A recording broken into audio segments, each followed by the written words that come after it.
All right, so I'm Jason University of University Holdings. We're a multifamily investment firm here in Middle Tennessee focused on repositioning multifamily assets, and this is your weekly webinar. So each week we bring you new topics all about multifamily investing, and this week is no different. So if you like what you hear and you want to hear more about all sides of all topics focused on multifamily investing, make sure you go down there and hit that follow button, like and subscribe so you are updated when future webinars come to you each and every week. So again, I'm Jason University of University Holdings. Today, we're going to talk about maintaining and managing a multifamily property. So most of the time, the energy is put in actually getting the deal done, getting to the closing table. And that's where you see most of the success out there is, hey, we just closed this deal. However, that's when the work begins. The work is in the next 3 to 5 years, maybe a year, maybe could be a forever property in for you, putting forth your plan and implementing your plan. And how do you effectively maintain and manage the property? It's looking at the overall building of where it stands and what's going to create the value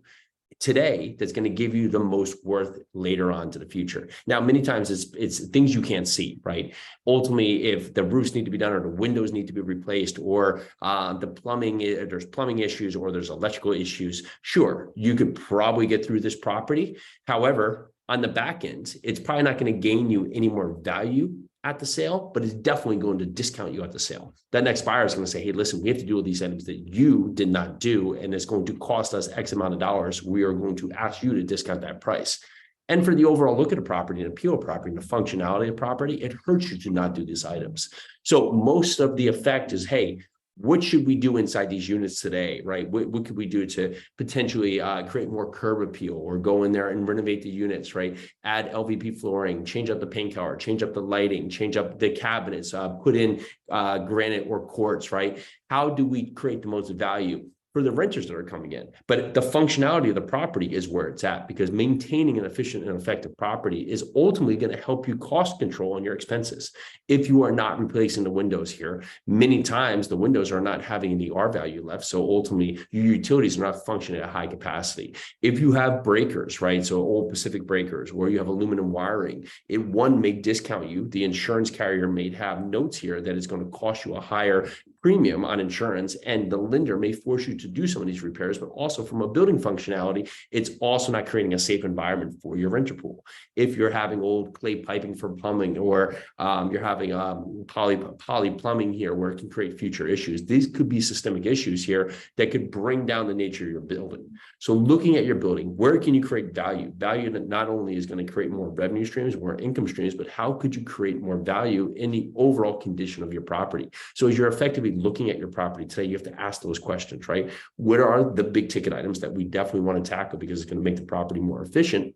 And what are the other ticket items that can create more value, whether it be to increase revenue or to curb expenses on the property? If you're asking these questions, you're looking at your business plan and making sure it makes sense. Many times the focus is on just value, revenue, but it's the tenant experience, right? That's going to create the most value.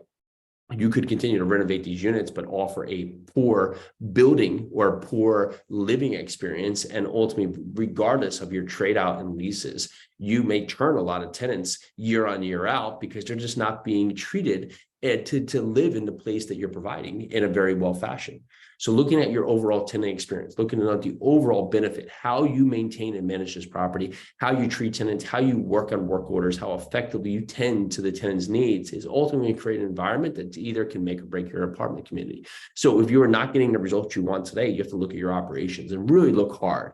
Is it you as your business plan that's offline? Is it the management partner that you have managing the property that's offline? Or is it a combination of both? And if you do this, you can say, okay, for me to maintain and manage this property and get the most value, what is it that I'm not asking or doing today that I really need to put high energy into tomorrow?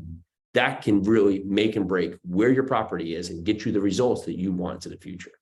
So again, I'm Jason University of University Holdings. This is your weekly webinar talking about effectively managing and maintaining a property. Make sure you go down there and hit that follow button. And so one last thing here is that when you think of your property, this is someone's home.